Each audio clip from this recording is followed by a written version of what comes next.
Başkanım, bu tesislerin duvarları hepsi yıkılmış. Buradaki cumartesiler hepsi çalınmış. Burada demir ne varsa çalınmış hırsızlar tarafından ve uyuşturucunun yatağı haline gelmiş. Burada kiretle işlenmiş. Burada uyuşturucunun ve diğer suçlar işlenmiş. Ne yazık ki gerek emniyetimiz, gerek ilçe kaymakamımız ve gerekse diğer yetkili ilçe amirlerimiz bunun üzerine hiç eğilmemişler. Gelip görmemişler bile. Buranın yıkılması adına mahalle kadar da gitmişler ancak herhangi bir sonuç çıkmamış mahkemelik olduğu için. İşte biz de bunu gündeme getirerek bu tesisi şehrimize kazanmak ve buradaki mahalle halkımıza bu konuda rahat bir nefes almak için mücadele ediyoruz. İnşallah bunun çalışmasını öncülüğünü biz yapacağız Allah'ın izniyle ve bir müdafaa olarak toplumumuzun bu tür sıkıntılarını, bu tür sıkıntılarını gidermek için inşallah mücadele veriyoruz. Allah razı olsun. Çok teşekkür ederim başkanım. Evet, işte gördüğünüz gibi bu hal maalesef kompleksindeniz atılmış duruma gelmiş, terk edilmiş, metruk bir hale gelmiş. Buradaki mahalle yetkilileri yapmış olduğumuz görüşme neticesinde artık mahalleli illallah etmiş. Yani burada başıboş köpekten tutun, buradan madde bağımlıların yuvası haline gelmiş durumundan tutun birçok konuyla alakalı maalesef mahalle sakinleri muzdarip. Ve en son gelinen noktada mahalleli artık yani bu kompleksin yapımından vazgeçmiş. Yapılmıyorsa en azından yıkılsın ki burada çocuklarımızı tehdit eden başıboş köpek ve madde bağımlılarının bu orayı mesken haline getirmelerinden kurtulalım diyorlar en azından. Biz bu hem mahalle sakinleriyle hem de mahalle muhtarımızla görüştük. Biraz önce de ifade ettiğiniz gibi gerçekten mahalle sakinlerimiz ve mahalle muhtarımız son derece bu konuda muzdariptir. Bu tesisin katma değer üretmesi gerekirken, bu mahalleye emlak değer üretmesi gerekirken maalesef şu an uyuşturucunun ve başıboş köpeklerin mesken haline gelmiştir.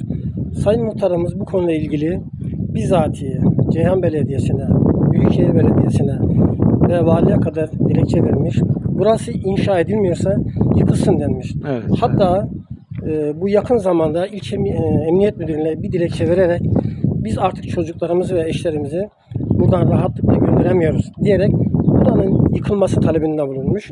Değerli Ceyhanlı hemşehrilerim, arkamda gördüğünüz alan yıllar önce büyük bir umutla başlatılan bir hal kompleksi projesidir.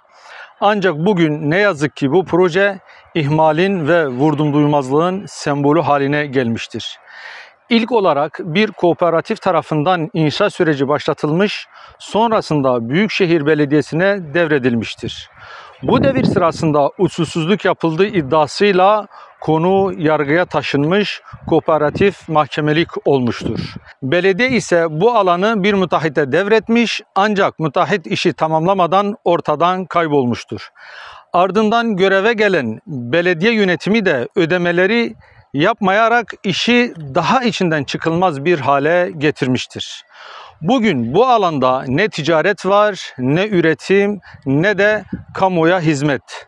Sadece atıl kalmış, çürümeye terk edilmiş bir yatırım var. Bu meseleyle ilgili olarak Hal Komisyonu, Ceyhan Belediyesi, Büyükşehir Belediyesi ve valilik nezdinde yapılan görüşmelerden maalesef bir sonuç çıkmamıştır.